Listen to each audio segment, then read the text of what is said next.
Sir, ನೀವು ಕೂಡ ಮಾಧ್ಯಮಗಳಲ್ಲಿ ಗಮನಿಸ್ತಾ ಇರ್ತೀರಾ, ಎಲ್ಲ ಪ್ರಕರಣಗಳು ವಿಚಾರಗಳು ನಿಮ್ಮ ಗಮನಕ್ಕೂ ಇರುತ್ತೆ. ಎಲ್ಲೋ ಒಂದ್ ಕಡೆ ಪೆನ್ ಡ್ರೈವ್ ಕೇಸ್, ಇನ್ನೆಲ್ಲೋ ಡಿವೋರ್ಸ್, ಕೊಲೆ ಪ್ರಕರಣ, ಈ ಥರದ್ದೇ ಸುದ್ದಿಗಳು ಬರ್ತಿರೋವಂಥದ್ದು. ಹಿರಿಯರಾಗಿ ಏನು ಅನ್ಸುತ್ತೆ ಸರ್? ಅಂದರೆ ಈ ಪ್ರಪಂಚದಲ್ಲಿ ಇದೆಲ್ಲ ನಡೀತಿದೆ, ಸಮಾಜ ಯಾವ ಕಡೆ ಹೋಗ್ತಿದೆ ಅಂತ ಅನ್ಸುತ್ತೆ, ಏನು ಅನ್ಸುತ್ತೆ ಸರ್? ನನಗೀಗ 71ನೇ ವಯಸ್ಸು. ನನ್ನ 30ನೇ ವಯಸ್ಸಿನಿಂದಲೂ ಕೂಡ ರಾಜಕೀಯ ರಂಗದ ಸ್ನೇಹನೂ ಇದೆ, ಪರಿಚಯನೂ ಇದೆ. ಹಾಗೆ ಅದಕ್ಕಿಂತ ಹಿಂದಿನಿಂದಲೂ ಕೂಡ ನನಗೆ ಈ ಕಲ್ಚರಲ್ ಆ್ಯಕ್ಟಿವಿಟೀಸ್ ಅಂದರೆ ಟಿ ವಿ ಆಗಿರ್ಬೋದು, ರಂಗಭೂಮಿ ಆಗಿರ್ಬೋದು, ಸಿನಿಮಾ ಆಗಿರ್ಬೋದು ಮತ್ತು ಹೋರಾಟ, ಹೀಗೆ ವಿಭಿನ್ನ ವೇದಿಕೆಯಲ್ಲಿ ನನ್ನ ಪಾತ್ರ ಇದೆ. ಆದರೆ ಪ್ರತಿಯೊಂದು ಹಂತದಲ್ಲೂ 10 ವರ್ಷ ಅಥವಾ ಇನ್ನೊಂದು ಸ್ವಲ್ಪ ಹೆಚ್ಚು ಕಡಿಮೆ ಇರ್ಬೋದು ಬದಲಾವಣೆಗಳನ್ನು ಕಾಣ್ತಾ ಇದ್ದೇನೆ. ಆದರೆ ಗುಣಾತ್ಮಕವಾದ ಬದಲಾವಣೆಯನ್ನು ಎಲ್ಲೂ ಕಾಣಲಿಲ್ಲ. ಇದು ಸಾರ್ವತ್ರಿಕವಾಗಿ ಹೇಳಬೇಕು ಅಂತಂದರೆ ಪ್ರಪಂಚದಲ್ಲೋ ಅಥವಾ ವಿಶ್ವದಲ್ಲಿ ಅಥವಾ ಇಲ್ಲಿ ಈ ದೇಶದಲ್ಲಿ ಕಾಲಘಟ್ಟ ಬದಲಾವಣೆ ಆಗ್ತಿದ್ದ ಹಾಗೆ ಕೆಟ್ಟದ್ದೇ ಜಾಸ್ತಿ ಆಗ್ತಿದೆ ಮತ್ತು ಅಸಹಜವಾದಂಥ ವಿಚಾರಗಳೇ ಜಾಸ್ತಿ ಆಗ್ತಿದೆ. ಆಮೇಲೆ ಏನು ಕೆಲಸ ನಾವು ಮಾಡಬೇಕು ಆತ್ಮವಿಮರ್ಶೆ ಮಾಡ್ಕೊಳ್ಳೋದೆ ಸ್ವಾರ್ಥ ಜಾಸ್ತಿ ಆಗಿದೆ.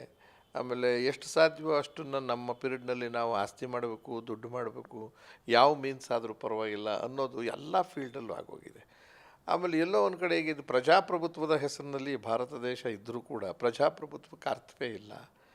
ಒಂದು ತಾಂತ್ರಿಕವಾಗಿ 50ಕ್ಕಿಂತ ಹೆಚ್ಚು ಭಾಗ ಅಭಿಪ್ರಾಯ ಯಾರು ಪಡ್ತಾರೋ ಅವ್ರ ಕಡೆ ಯಾವುದೇ ಒಂದು ವ್ಯವಸ್ಥೆ ತಿರುಗಬೇಕು ಅಂತ. ನಮ್ಮಲ್ಲಿ ಅದೇನಿಲ್ಲ, 15% ಎದ್ದು 30% ಓಟ್ ಹಾಕಿದರೆ ಇನ್ನು ಮಿಕ್ಕಿನಾದವ್ರು ಓಟ್ ಹಾಕದೇ ಇದ್ದರು ಅವರು ಪ್ರತಿನಿಧಿಗಳಾಗ್ತಕ್ಕಂಥ ಒಂದು ಪದ್ಧತಿ ಬಂದಿದೆ. ಅದು ಚರ್ಚೆ ಮಾಡ್ತಕ್ಕಂಥ ವಿಚಾರ.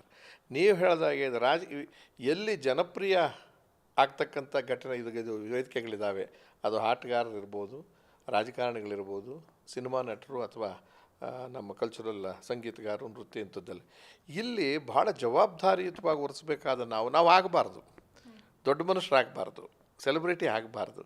ಇಷ್ಟ ಅದಾದಮೇಲೆ ನೀವು ನಿಮಗೋಸ್ಕರ ಬದುಕಬೇಕಾಗಿಲ್ಲ, ನಿಮ್ಮ ಕುಟುಂಬಕ್ಕೋಸ್ಕರನೇ ಬದುಕಬೇಕಾಗಿಲ್ಲ, ನೀವು ಸಮಾಜಕ್ಕೋಸ್ಕರ ಬದುಕಬೇಕು. ಅಂದರೆ ನೀವು ಎಲ್ಲೋ ಒಂದು ಕಡೆ ಮಾರ್ಗದರ್ಶಕರಾಗಬೇಕು, ಆಮೇಲೆ ಮಾದರಿಗಳಾಗಬೇಕು, ಆದರ್ಶ ವ್ಯಕ್ತಿಗಳಾಗಬೇಕು. ಅದು ಹೋಗ್ಬಿಟ್ಟಿದೆ.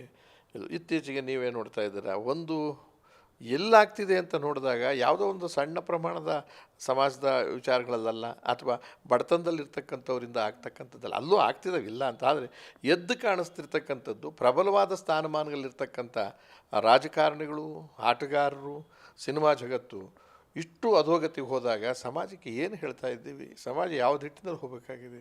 ಹಾಗಾದರೆ ಎಲ್ಲೋ ಒಂದು ಕಡೆ ಆಡಳಿತ ಮಾಡ್ತಕ್ಕಂಥ ಕೇಂದ್ರ ಸರ್ಕಾರ, ರಾಜ್ಯ ಸರ್ಕಾರ ಇನ್ನೂ ಹೆಚ್ಚಿನ ರೀತಿಯಲ್ಲಿ ಕಠಿಣವಾದ ನಿರ್ಧಾರಗಳನ್ನು ತಗೊಳ್ಳದೆ ಹೋದರೆ ಇದು ಮುಂದಿನ ಅರಾಜಕತೆಗೆ ಹೋಗ್ತೀವಿ. ಒಂದು ದೊಡ್ಡ ಕ್ರಾಂತಿ ಅನಿವಾರ್ಯವಾಗಿದೆ. ಈಗೇನಾಗಿದೆ, ಎಲ್ಲರಿಗೂ ಸ್ವಲ್ಪ ಊಟ ಸಿಗುತ್ತೆ ಅನ್ನೋ ದೃಷ್ಟಿಯಿಂದ ಕ್ರಾಂತಿ ಅಂತಕ್ಕಂಥದ್ದು ಆಗ್ತಾ ಇಲ್ಲ. ಕ್ರಾಂತಿ ಅಂದರೆ ಒಂದು ಹೋರಾಟದ ಶಕ್ತಿಯುತವಾದಂಥ ಹೋರಾಟ ಆಗ್ತಾಯಿಲ್ಲ. ನೋಡ್ತಾ ಇದ್ದೀರಿ ನೀವೇನೇ ಪ್ರಜಾಪ್ರಭುತ್ವದ ಹೆಸರಿನಲ್ಲಿ ಒಂದು ಸರಿ ಎಮರ್ಜೆನ್ಸಿ ವಿಚಾರದಲ್ಲಿ ಮಾತಾಡ್ತಾ ಇದ್ದು ಶ್ರೀಮತಿ ಇಂದಿರಾ ಗಾಂಧಿಯವರು, ಅದೇ ದೊಡ್ಡ ಅಪರಾಧ ಅನ್ನೋ ರೀತಿಯಲ್ಲಿ ಅದನ್ನು ಮೀರಿಸಿ ಇವರು 10 ವರ್ಷಗಳ ಕಾಲ ಎಮರ್ಜೆನ್ಸಿ ಡಿಕ್ಲೇರ್ದೆ ಅದೇ ಥರ ಅಧಿಕಾರ ಮಾಡಿದಂಥ ಒಂದು ವ್ಯವಸ್ಥೆ. ಬೇರೆ ಬೇರೆ ರಾಜ್ಯಗಳಲ್ಲೂ ಅದೇ ಥರದ ವ್ಯವಸ್ಥೆ. ಆಮೇಲೆ ಯಾವುದೋ ಒಂದು ಬಂಗ್ಲೆ ಅವನು ಕಟ್ಟಿಸ್ತಾ ಅಂತ ಅವನು ಉಳಿಸೋದು, ಇವನು ಸಿ ಎಮ್ ಆದಾಗ ಅವನು ನೇರವಾಗಿ ಹೇಳಬೇಕು ಅಂದರೆ ಇವತ್ತಿನ ಇಲ್ಲಿ ರಾಜಕಾರಣದಲ್ಲಿ ಆಗಿರ್ತಕ್ಕಂಥ ಹೊಲಸು ಸಿನಿಮಾ ಜಗದಲ್ಲಿ ಆಗಿರ್ತಕ್ಕಂಥದ್ದು ತಲೆ ತಗ್ಸಕ್ಕಂಥ ವಿಚಾರ ಆಗಿದೆ. ಇದನ್ನು ನಾವು ಯಾರೂ ಒಪ್ಪುವಂಥದ್ದಲ್ಲ, ಯಾರು ಪರವಾಗೂ ಇಲ್ಲ. ಕಾನೂನು ಇನ್ನೂ ಬಿಗಿಯಾಗಬೇಕು, ಕಾನೂನಿಗೆ ಸ್ವಾಯತ್ತತೆ ಬೇಕು. ಆಮೇಲೆ ಎಲ್ಲೋ ಒಂದು ಕಡೆ ತಪ್ಪಾದರೂ ಚಿಂತಿಲ್ಲ, ನಮಗೆ ಕಠಿಣ ಹೃದಯ ಅಂತ ತಿಳ್ಕೊಂಡ್ರೂ ಚಿಂತಿಲ್ಲ, ಅವರಿಗೆ ದೀರ್ಘಕಾಲದ ಶಿಕ್ಷೆಗಳು ಆಗಬೇಕಾಗಿದೆ ಅಂತ ನನ್ನ ಗ್ಯಾರಂಟಿ ನ್ಯೂಸ್, ಸುದ್ದಿ ಖಚಿತ, ನ್ಯಾಯ ನಿಶ್ಚಿತ.